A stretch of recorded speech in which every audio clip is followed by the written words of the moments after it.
Hey everybody, Adam Davidson, RadCast for Wednesday, October 11, 2023. Listen to this passage in Luke chapter 10.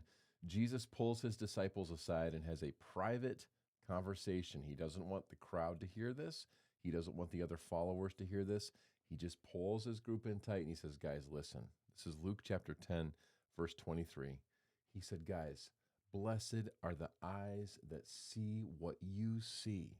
For I tell you, that many prophets and kings wanted to see what you see, but did not see it, and to hear what you hear, but did not hear it. And that's the word of the Lord. I don't know why, but this morning I was reminiscing about like back when I was 10, 11, 12 years old and just all the different aspects of my life. Do you ever have that where you just all of a sudden your mind gets transported back to the past?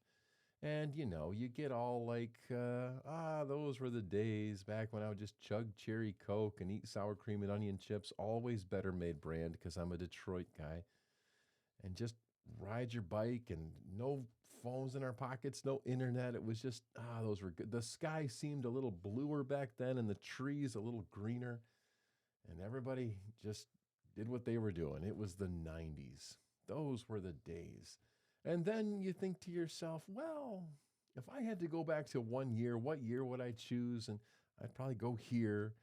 And then you start to like play that out. Like, what would it be like to be 13 or 14 again, but to know what I know now? And it's kind of fun. And then after a while, like the whole thing just breaks down. Well, thankfully, this isn't possible, at least not on this side of heaven. Who knows what we'll be able to simulate in the holodeck of heaven? But, there's always something that like pulls me back or makes me go, you know what? I'm really glad that I'm alive now. And sometimes it's as simple as a convenience thing. Like, man, it's so nice just to be able to call home or call my wife and say, hey, I'll be there in 5 minutes. And sometimes it's more of a medical thing. It's like or a scientific thing or a technological thing. Like I don't want to do life without those things anymore. I say all that to say this. If you could go back in time over the great span of human history, 4,000, 5,000, however many years humans have been on earth, like if you could go back to the days of the Old Testament and see like David or Jeremiah or Abraham or Moses or Adam and Eve, I think that after a little while, you would really long to be back to where you are now.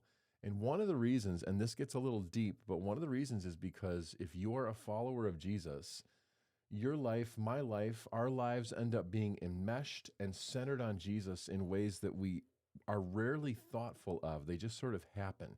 If you grew up in the church and you can spin off 30 hymns, or you have these Bible verses crammed in your head, or you have these memories of potlucks, those were formative things for you that were centered on the resurrected Christ, because that's what the church is all about, proclaiming the message of Jesus. So the internal wiring of your soul, really, there's a lot of like Jesus in there. At least we hope so, right? So if you could go back to the days where prophets and kings, were longing for the Messiah, but he wasn't there, I think it would feel pretty bleak at times. Because for thousands of years, this prophecy about Jesus had been foretold and hinted toward, and the prophets prayed for it, and the prophets prepared the way of the Lord. And then finally Jesus comes, and in these last 2,000 or so years, we've been in a different day, a new revelation, a new testament, a new covenant.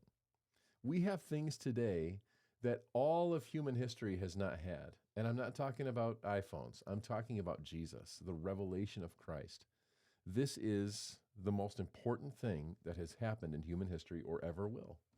And so I just want to encourage you and tell you this. It's a good time to be alive. It really is. Jesus says, blessed are the eyes that see what you see. And you realize that, he's talking to a group of guys a couple thousand years ago, but I think that he would say the same about us today. He would say, Adam, blessed are the eyes that see what you see, because we see it happening in our church. We see it happening in our family. Like there's good stuff going on.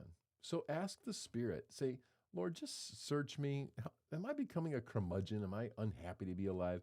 Help me to see how you're at work in the world and how good it is. Help me to be thankful that I'm alive and that you are at work. Lord, help me to remember how blessed I am to be here for such a time as this. It's a good time to be alive. You ever just do that and say, I'm just glad that I'm alive?